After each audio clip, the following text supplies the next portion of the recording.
This is how to play Gideon. I'll be showing you guys how to play this song using the key of C sharp, which is this key right here. Okay, I'm gonna start first by playing this song to you guys, and then I'll break it down after. It's a very simple song, so without any waste of time, let's jump straight to it. It says, on the key of C sharp, Gideon, Gideon, Batuba utamaya lebona kiba bangata baisenke. Okay, it has a very simple chord progression, so it starts right on this chord. Okay, it starts here. This is our number 4 on the major scale of the key of C sharp, also known as F sharp major chord. Okay, from 4 it goes to 1, first inversion, which is this chord, also known as C sharp major first inversion. From here it goes to 5, second inversion, which is this chord, also known as G sharp major second inversion. From here it goes back to 1 right here, and then you repeat 4, 1, 5, back to 1. Very simple, right? So let's introduce the bass. When you play 4 on the right, on the left you go to 4. When you go to 1, on the left you go to 1. When you go to 5, on the left you go to 5. When you go back to 1, on the left you also go to 1. And then you repeat. Gideon, Gideon, Batuba utamaya lebona kiba bangata baisenke. Okay, it's very, very simple. So the reason why this kind of songs sound difficult in the churches is because people who are playing, they are trying by all means to fill in the space that's in between the chords. Okay, because if you play this progression as plain as it is, there's gonna be a lot of space in between the chords. All right, let me show you an example. Number 4 is our first chord, right? So there is a lot of space between 4 and 1, because 1 is our second chord, right? In between 4 and 1, there is a lot of space. Okay, I want you to listen closely. 5, 1.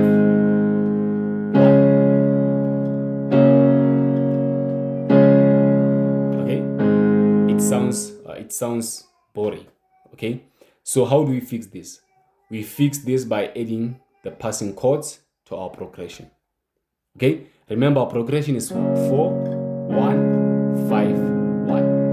Okay, on the left you're not gonna change anything for now, but on the right you're gonna add the passing chords. Okay, so after playing 4, you're gonna play this chord 2. You're gonna play 4, 4, 2, 1, 6, 5, and then you play A major 7 sharp 11. Okay, this chord. It's built by A, C sharp, D sharp, and F sharp. Okay, I'm gonna start again. I said it's 4, 2, 1, 6, 5, and then A major 7 sharp 11, and then 1. This is 1, but it's a second inversion. 1, and then you play an F diminished. Okay, this is an F diminished. It's F diminished second inversion. And then from there you play 2. You play 2, 1, 2, 1, 1, 5, 2, 1. I'm gonna repeat it again for the last time. Okay? It's 4, 2, 1, 6, 5, 5, and then A major 7 sharp 11. After this chord, it's 1, and then F diminished 2, 1, 2, 1, 1, 5, 2, 1. Okay, let's play it fast.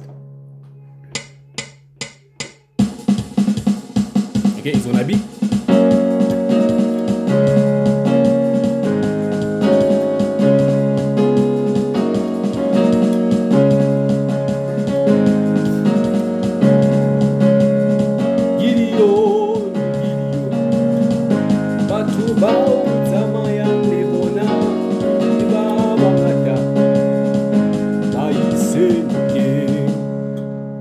Okay, and another thing that has an impact is the voices that they are using. Okay, I'm gonna switch from piano to this tone. Okay, just listen to the difference.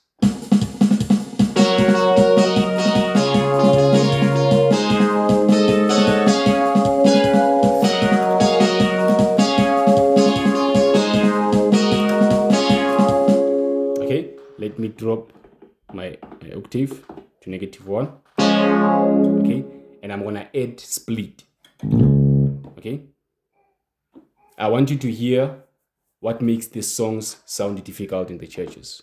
All right, the progression is easy, but the things that they are doing, the passing chords that they are adding makes it sound difficult, but it's not. Okay, so